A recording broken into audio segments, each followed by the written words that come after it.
to ET Masterclass on key to global growth through exports for MSMEs.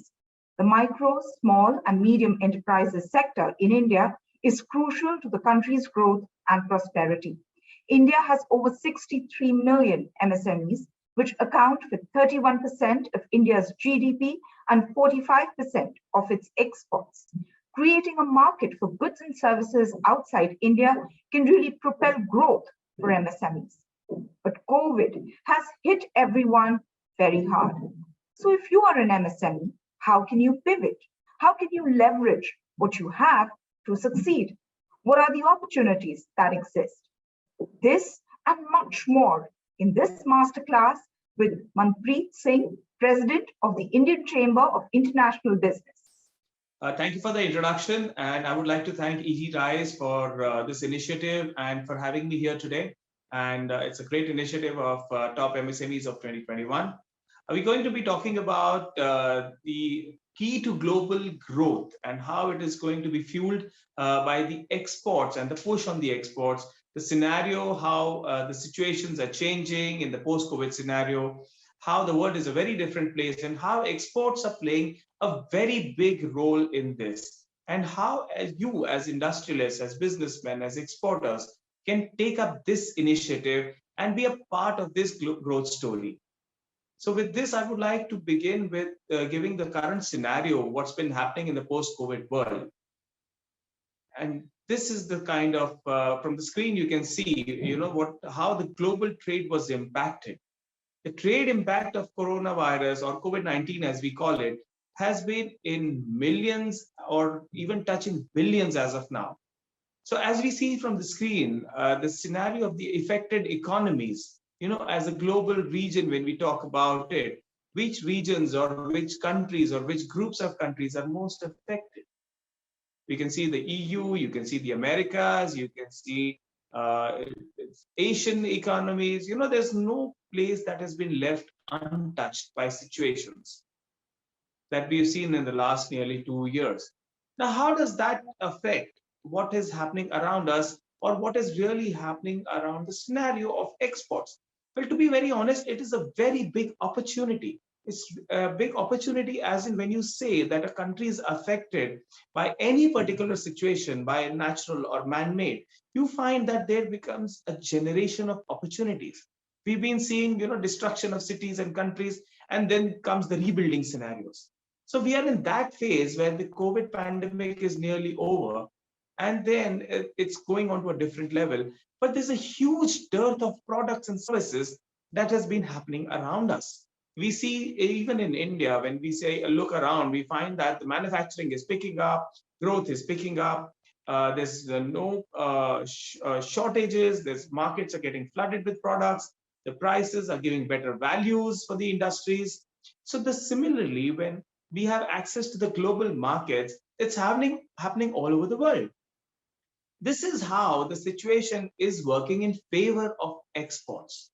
The world is a very different place. People are going from one country to the other, shifting their loyalties, which people have been buying from ABC countries since a few decades. Now they want alternatives. So which is the most obvious alternative today, which is a production-based, low cost?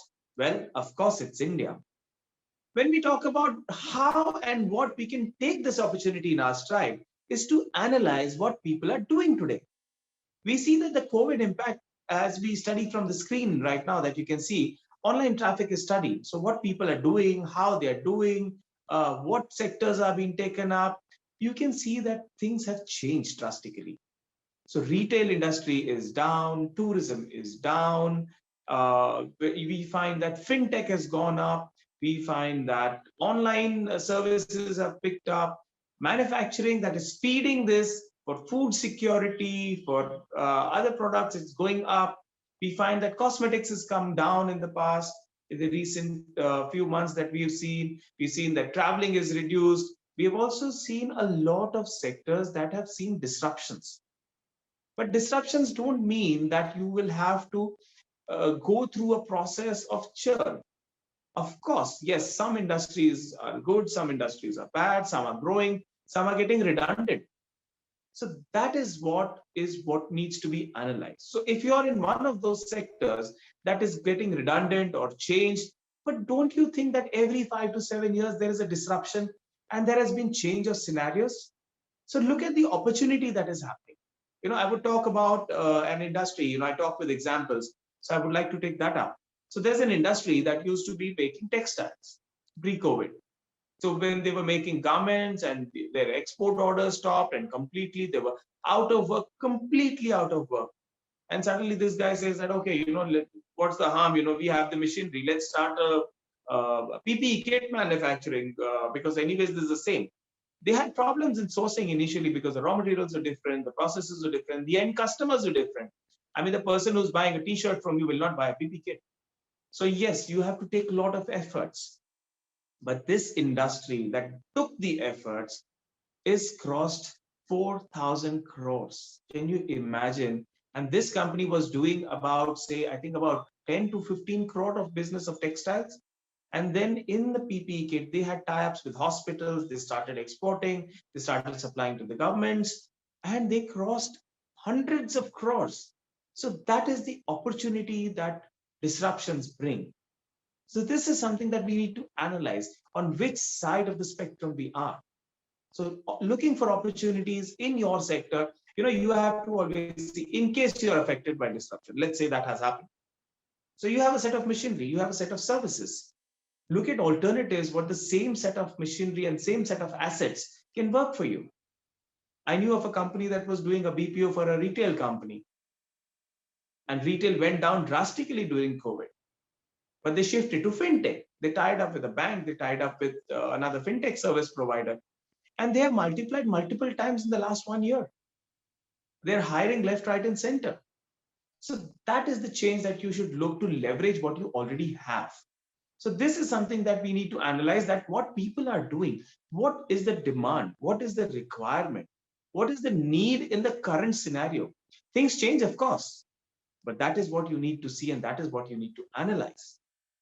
So from the screen above, I mean, I'm sure it must be legible. You can see that what are the sectors that you can see on the positive side, that you can see on the negative side. Of course, that's changing. The moment COVID lockdowns were over and all that, tourism picked up. But which kind of tourism picked up? Domestic tourism picked up everywhere. International tourism, people are still flying on need to travel basis. But domestic tourism, you can see, flights are full, hotels are full, they're picked up, prices are higher. So the disruptions are there, but look at the opportunities. The opportunity is what you need to have a vision for. Can I have the next slide, please? Yeah. So when we talk about exports, the first thing that comes to your mind is MSME. Why do you think that I'm talking about MSMEs? Well, MSMEs is not only your small businesses, it is also micro businesses and it is all medium enterprises. So when you talk about medium enterprises, it's about 500 crore. That's a big sized company. And we're talking about micro, it's a very small thing. You can call an agarbatti manufacturer in a micro cottage industry. But there's an opportunity in all of these when you talk about exports. So MSMEs are the backbone of the Indian economy, and that has been robust, that has been strengthened after the opening of the lockdowns.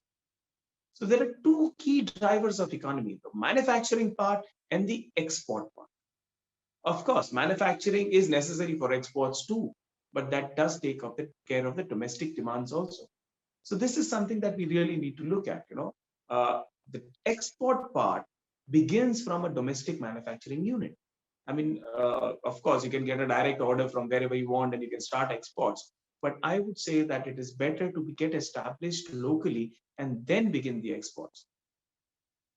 Today, almost all MSMEs, all as in, I would say 70 to 80% were affected by the COVID pandemic. And they were out of action, they were out of lockdowns, production was going down, labor was a problem, there were issues.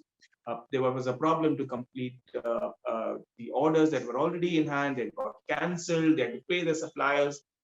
But as you see, there has been phenomenal recoveries, multifold orders. It's changed. People are really compensating for what has happened in the last 2 years. They've seen profits that has never been seen before. Let's talk about the pharma industry, textile industry, chemical industry, footwear industry. People were thinking that who's going to buy clothes and footwear after, staying at home for 2 years. But it's a phenomenal recovery. You go to the stores, of course, the prices are different. In fact, they've become higher. And with the change in taxations, the prices have still gone higher, but let's not get into that. But the point is the realizations are much better. So even if your volumes have gone down slightly, we find that the returns on your capital, the returns on your efforts is much better. When we talk about exports, traditional exports has been to US and UK. When the world is moving away from China, we find that there's a gap. And to reach that gap, it's not easy because China has established itself over decades. And the Indian manufacturing sector would take time to cope up to reach. Why I say would cope up to reach? Because China was using millions of pieces of our product. Let it be electronics, let it be pharma, let it be chemicals, let it be textile, garments, footwear. The same company, when it used to come to India, used to give an order for a few 100,000 pieces. But this company or a brand that is internationally recognized, they used to go to China and say, okay, so many million pieces. So there was a huge gap. We were not equipped also to handle this demand. So what happened was, there we see in the last 6 months or so, huge addition of capacities. People are adding machinery, people are adding labor, people are expanding, people are investing. We find that this is a huge opportunity for your export possibilities. Now, how would you actually say, okay, there's a huge demand, there's a growth story, the exports are there, I want to export. Now what? I haven't been exporting, or I've been exporting nominal, say maybe 10% of my turnover, 20% of my turnover has been exports.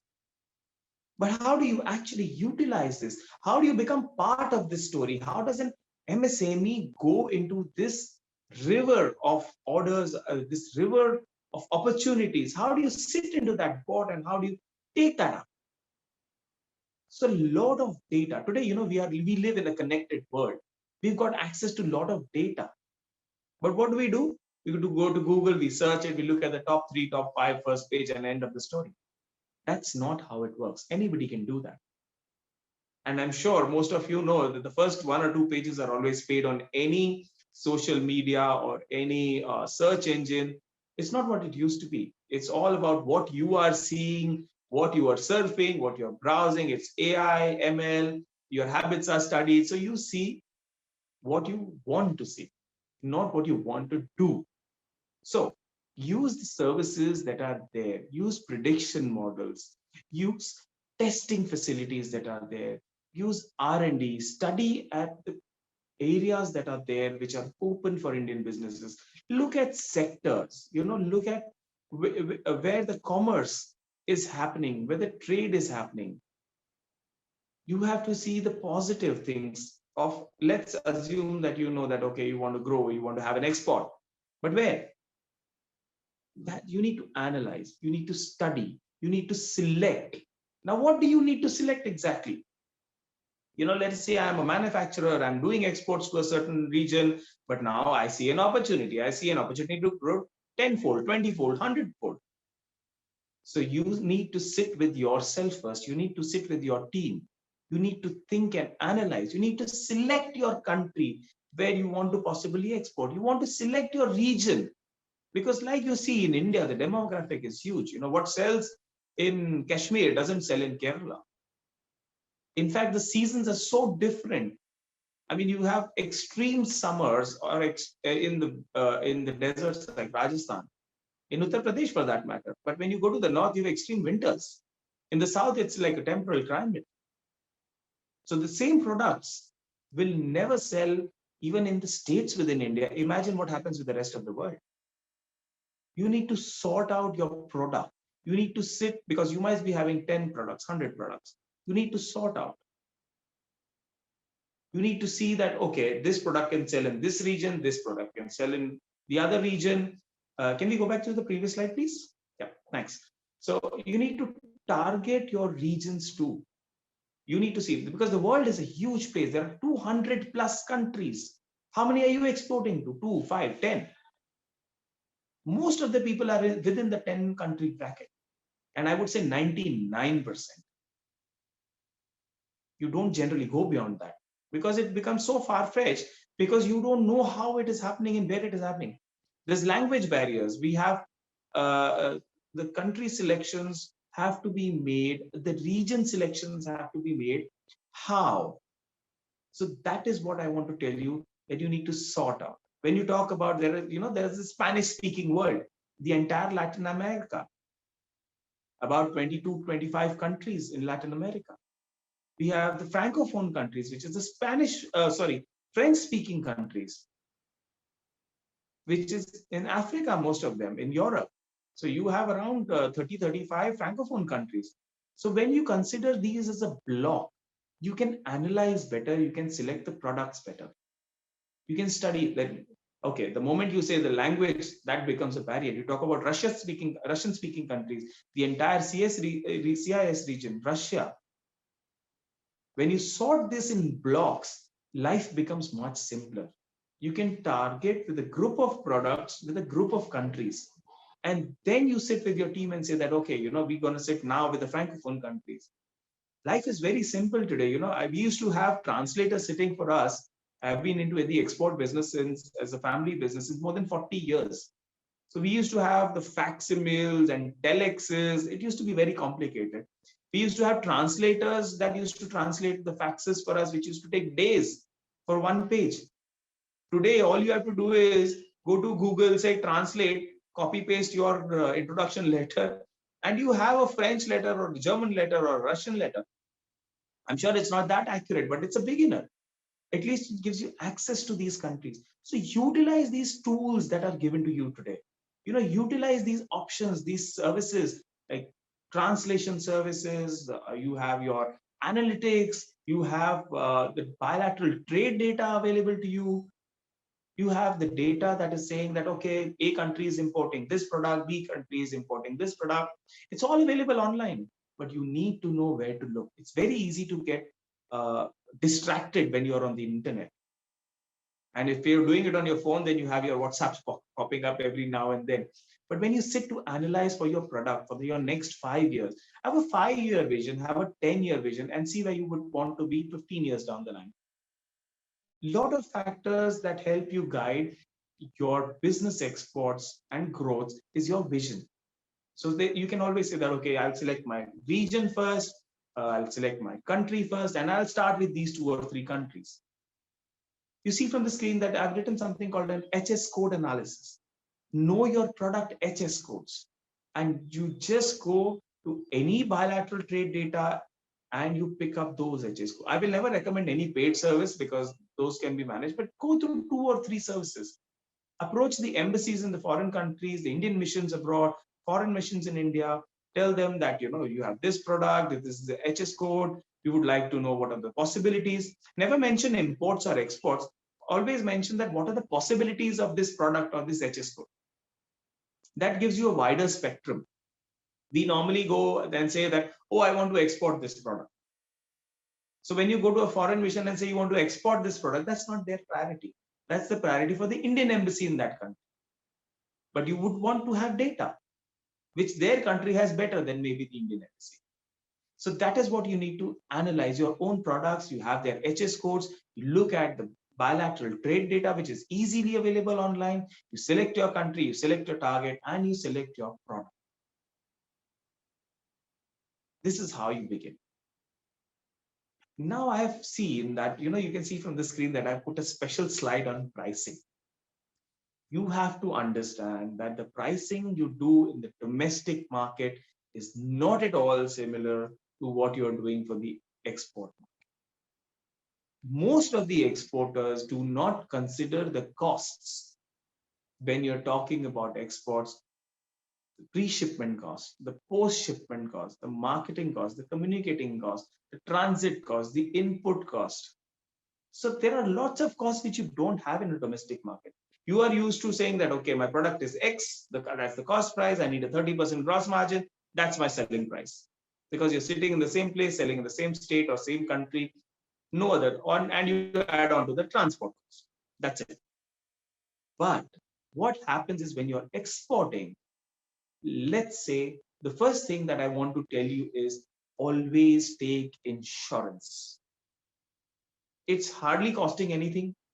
Most of the exporters do not take insurance for their product or services for exports. You've got government agencies like ECGC, your banks are insuring, you have a lot of third-party insurers. Always take the insurance because the risks are higher. It's a negligible cost when you look at the cost of the shipment, but then you say, oh, हाँ ठीक है, मेरे shipment के साथ कुछ नहीं होने वाला. We assume it's more like life insurance. I'm going to live for another 100 years. You assume. So do not uninsure your products and services when you are exporting them. In exports, I have seen whatever can go wrong always does go wrong. The dates are not matched, the containers are not, you've seen from the newspapers, if you're exporting, this, there's a shortage of containers, there's a huge problem with the arrangement. We find that this becomes a huge problem, that you do not consider these costs. But there's a plus side to it also. You have an interest subversion, which the government of India or your bank is giving you. So that brings down your cost of your products, of your services. Let's say the market rate is 12%, your bank is charging 12%. You should go to your bank and tell them, what is the interest subversion that I have if I'm going for a pre-shipment credit, a post-shipment credit? You will be surprised that up to 6% is given sometimes. So if you're having a commercial rate of interest at 12%, you get a 6% rate subversion. Your effective rate of interest is 6%.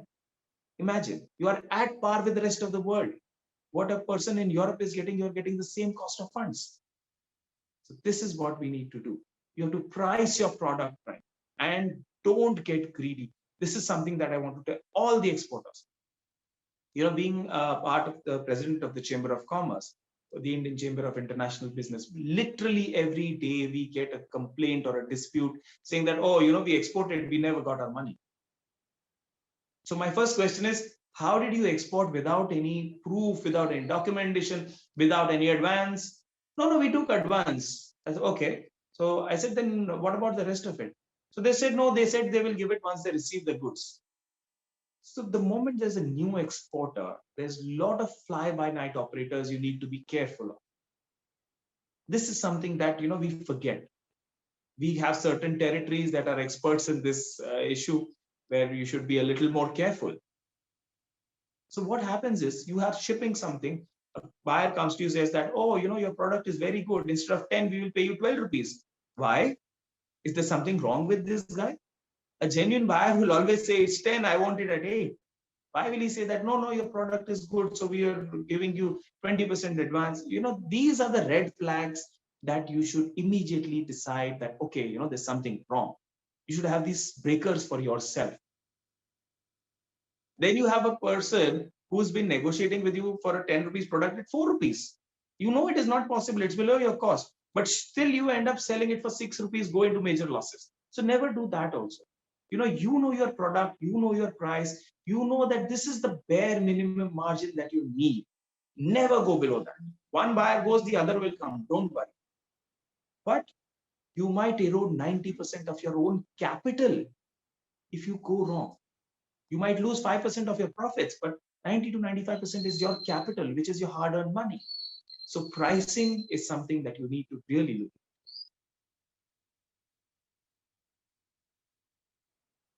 Now, what do? You have to analyze your global competitors too. Let's assume, you can see from the screen that, I've mentioned a few countries. So you need to see where you fit in. It's like one size does not fit all. You will have to analyze your market. You will have to analyze your competition. Let us assume you're going to the US to sell your products. Which are the other countries that are selling to the US? It's the same product. What is China selling it at? What is South Korea selling it at? Why is A country selling at X price? Why is B country selling at 2X price? What is the volume difference between an X and a 2X? And where do you fit in? Are you somewhere in the middle? Are you on the higher bracket? Are you in the lower bracket? So you need to analyze your competition. Who's selling what, where, at what price? So that is the thing that you should do basically. Then you need to analyze whether you're in a high tech or a specialized market, or you are in a mass market. Because if you're in a mass market, your competition is China, Turkey, Vietnam, Cambodia, Thailand, Malaysia, all these countries. When you are in a high tech or specialized product, who's your competitor? You've got Germany, US, South Korea, Japan. In India, we find, oh, German engineering is the best. But do you know that there are many German products manufacturing in India, exporting to Germany and putting it a made in Germany label? So can you utilize such things that say that, okay, we are certified, we have got these options, and that is why we are expensive, we are at par with US, we are at par with Germany. And when you go to the mass market, then you've got countries like Turkey that are exporting to Europe. They have a transit time of 1 day. From India, you have 3 weeks. So these are the things that you need to analyze, that why would somebody buy from India rather than from Vietnam or Cambodia or from Thailand or Malaysia or wherever in the world. For example, somebody exporting from Malaysia to Australia has an advantage on freight. So why would he buy from you? So these are the things you have to analyze and get on the ground and see that, okay, my product, these are the advantages, my service, these are the advantages. We are cheaper, we are better. So that's the market analysis. You should do it for yourself.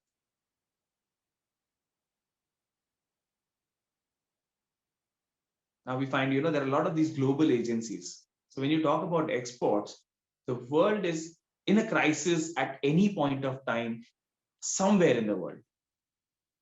This is something that people do not realize, that this is a huge opportunity also. When you talk about Africa, you've got the World Food Program, you've got the World Economic Forum working there, you've got the pharma industry, which is working on the AIDS vaccines, COVID vaccines, ABC vaccines.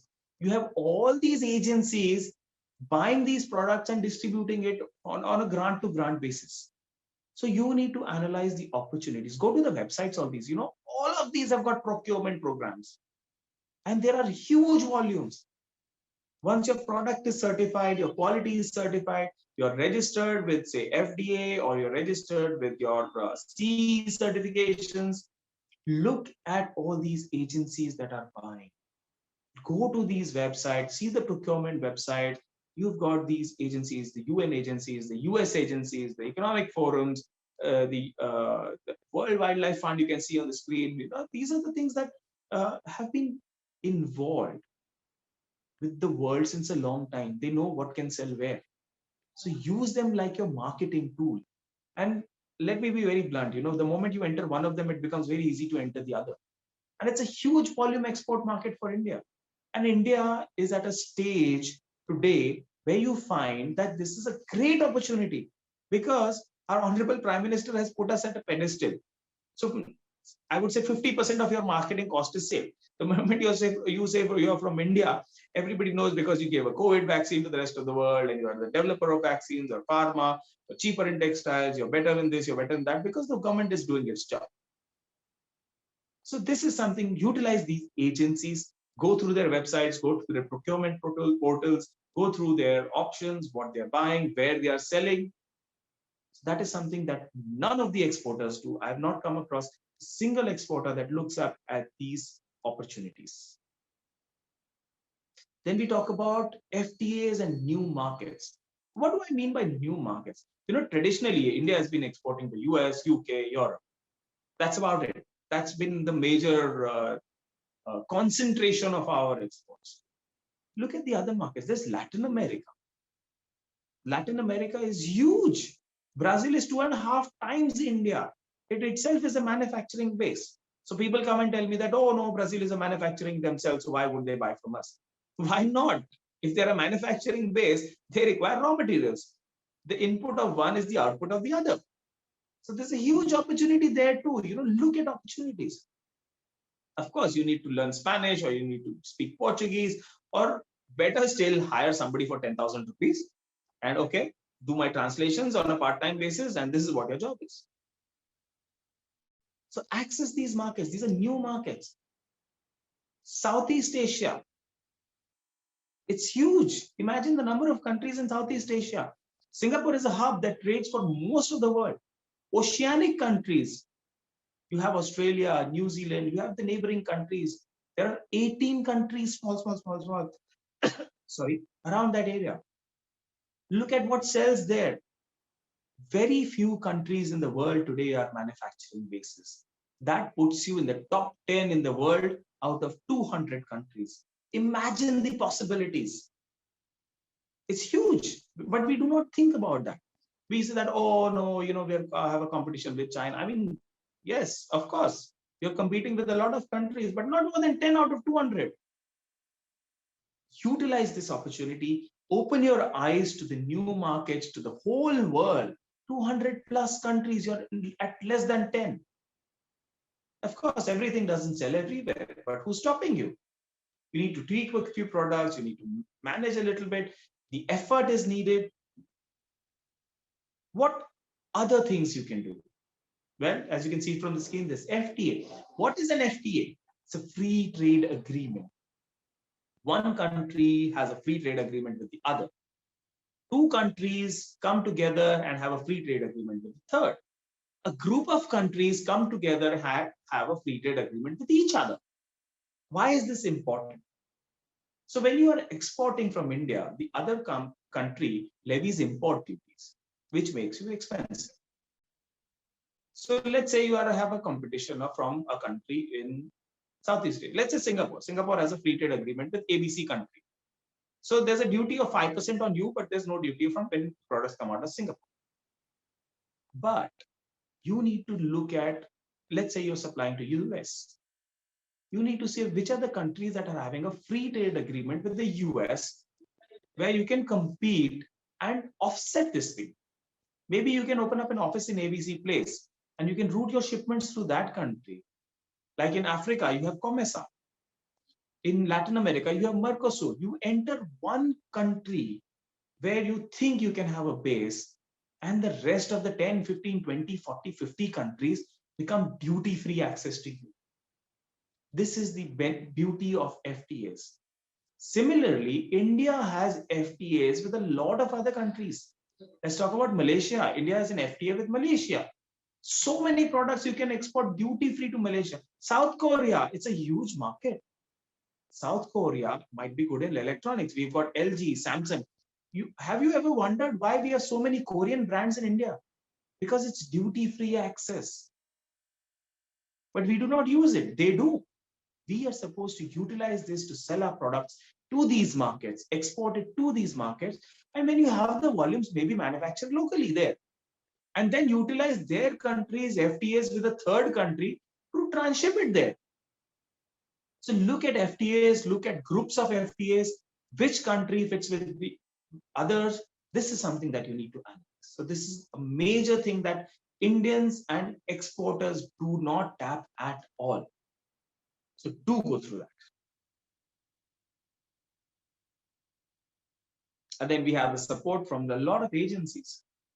When we talk about support, as in terms of, see, I'll give you one example. I will not name the country. I want you to do the homework. So India has been importing and exporting with the X country. So what happens is, it turns out that India has been importing a lot from that, but not exporting. So the two governments decide that, okay, we need to balance out the trade because we need to achieve a balance for whatever reasons. And then both the countries decide that, okay, we need to export from India more, and the other country also supports you.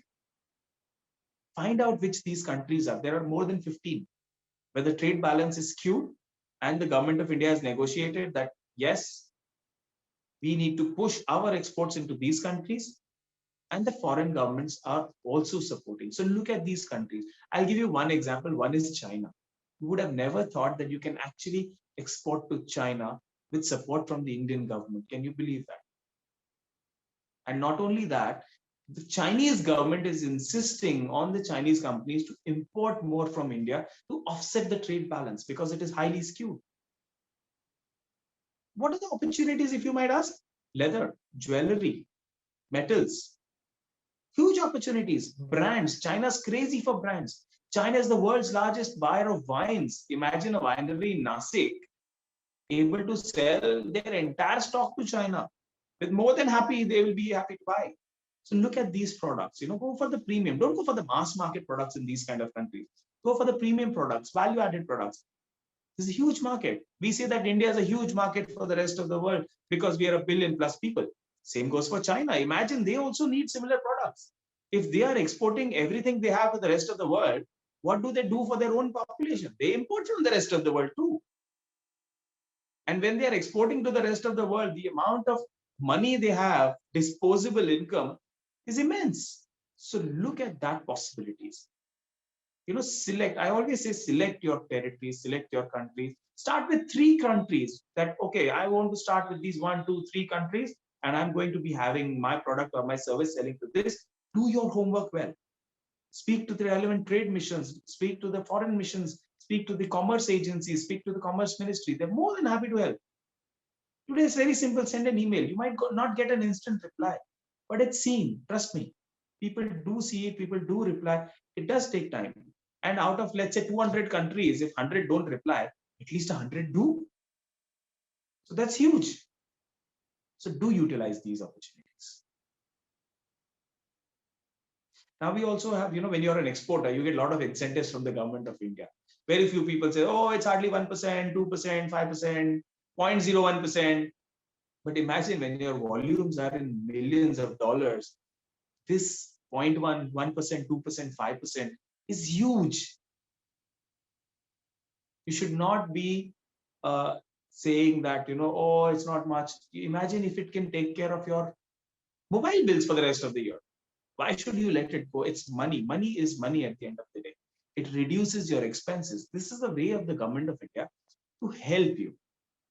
Now, what are these, if you ask me? I'll highlight some of them in the next slides, so you will get an idea.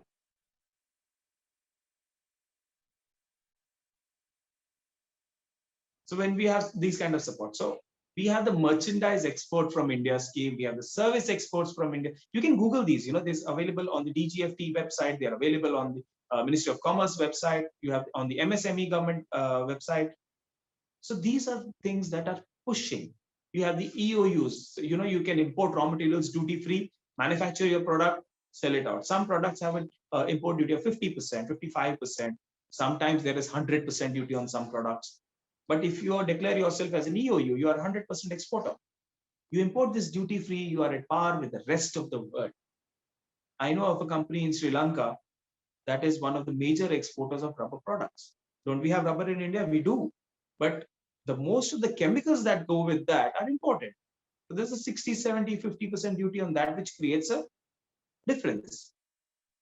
So declare yourself as an EOU or a bonded warehouse, or there are a lot of schemes. Utilize these schemes from the government of India, bring your input costs down, become competitive in the rest of the world. Do not think that, it's, it's a penny wise, pound foolish. Why should I do this?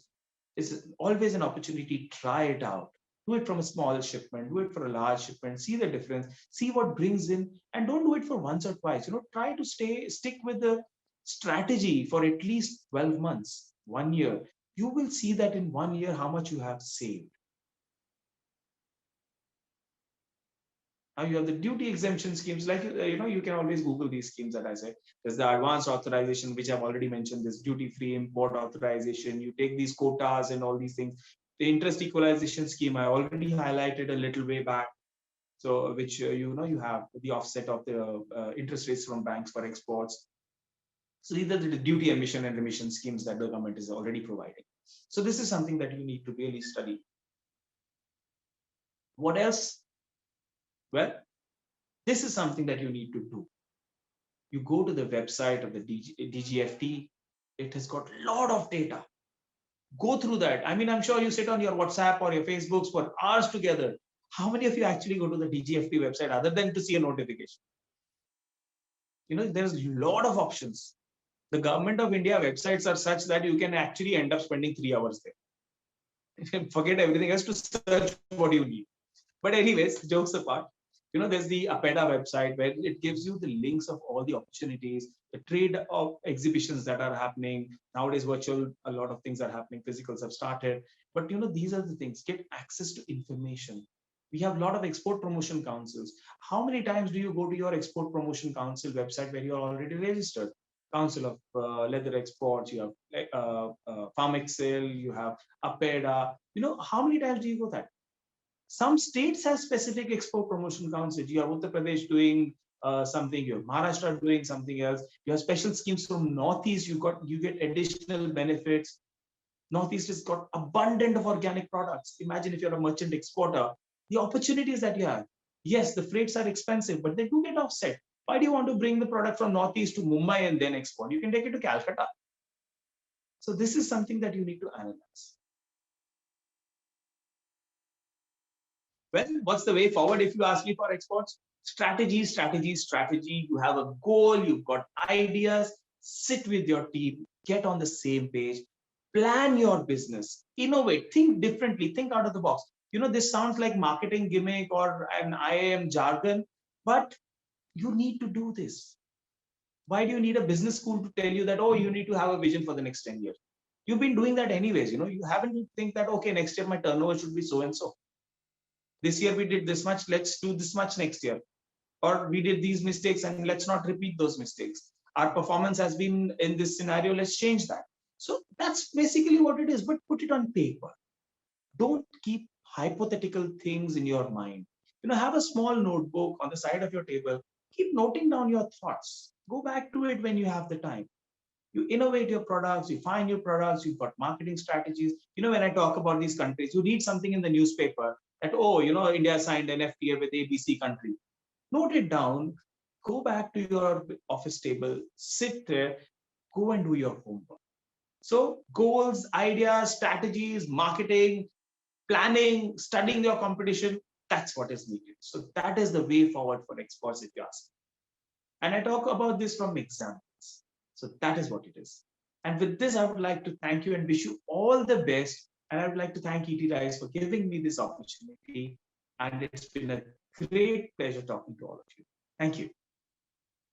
Mr. Manpreet Singh, thanks very much for your time and input today. Your suggestions will be valuable for those MSMEs who are looking to augment their business through exports.